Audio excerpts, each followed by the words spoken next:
O verbo redimir, a ideia central que o grego bíblico expõe é resgatar. Então, redimir é resgatar através do pagamento de um determinado valor. Quando nós atentamos para isso, essa expressão do próprio texto grego, ela traz essa ideia. Não é apenas um conceito de libertação moral, libertação de um problema, de uma crise, nada disso. A ideia aqui é que trata-se totalmente de uma libertação no sentido espiritual. É a libertação do pecado. Jesus pagar o preço para nos livrar das garras do inimigo, de Satanás, e nos dar a verdadeira libertação.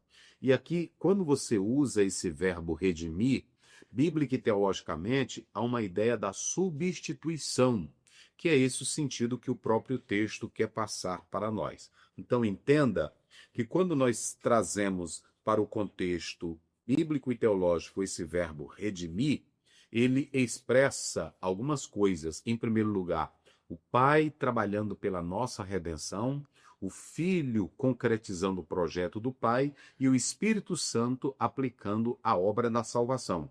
Veja, querido jovem, que quando nós atentamos para isso, a Trindade eterna, ela se envolve nessa centralidade cristológica para promover a nossa salvação. Só para vocês terem uma ideia, vamos ler aí Efésios, capítulo 1, verso 7.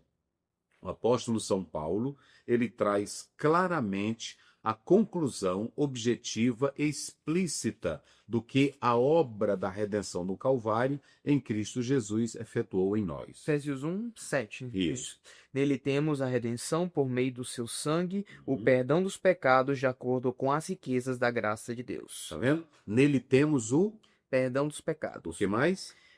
De acordo com as riquezas da graça. Isso. Perdão. Nele temos a redenção por meio do seu sangue, o perdão dos pecados de acordo com as riquezas da sua graça. Ou seja, o preço, o pagamento, a substituição feita é através do sangue de Jesus Cristo, o Filho de Deus. Então, é esse o resumo que nós vamos dar. Qual é o primeiro ponto da lição? O primeiro ponto da lição, o Cordeiro da Páscoa, um símbolo da salvação. Segundo, O segundo ponto da lição, Jesus, o Cordeiro de Deus, que tira o pecado do mundo.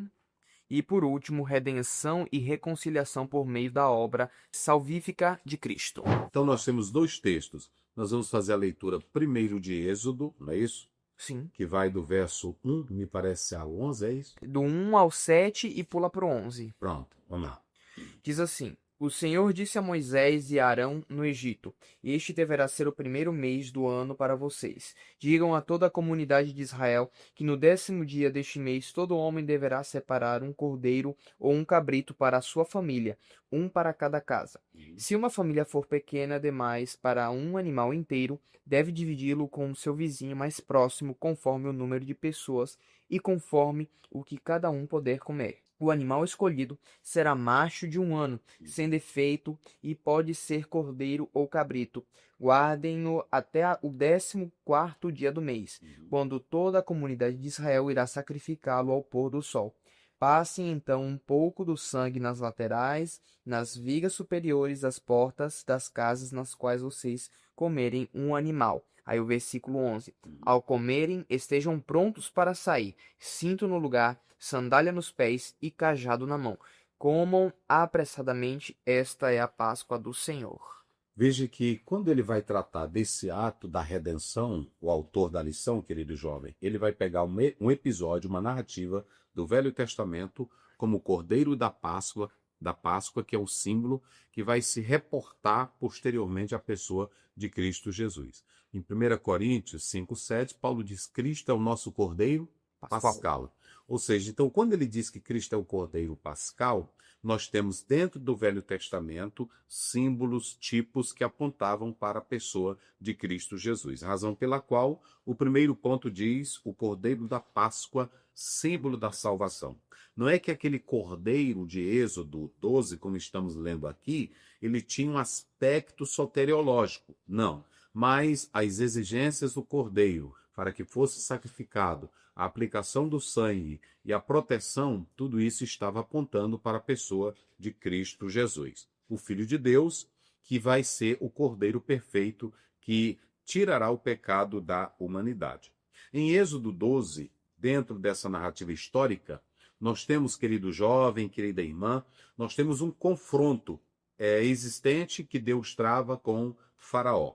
Deus manda Moisés para libertar o povo em nome de Deus, mas Faraó ele não quer deixar Moisés libertar o povo. Então, há esse confronto. Como ele não deixa, o Senhor vai enviar 10 pragas. Entenda que as 9 pragas, elas primeiramente evidenciaram, revelaram o poder de Deus.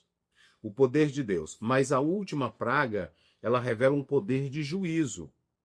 Então você tem aqui o confronto de Deus com o Faraó por não deixar o povo ir. E nessas pragas nós estamos tirando algumas lições pedagógicas. Às 9, o Senhor mostra o seu grande poder. Ficou claro para Faraó que os deuses do Egito não eram deuses verdadeiros, eram fracos, criações de homens, porém o poder de Deus sobrepujou, o poder de Deus destruiu o poder dos pseudos-deuses lá do Egito, que eram réplicas de animais ou até animais mesmo, que não tinham poder algum. Então, a 10ª praga, que foi a morte dos primogênitos, conforme está em Êxodo 11, é um juízo divino contra Faraó.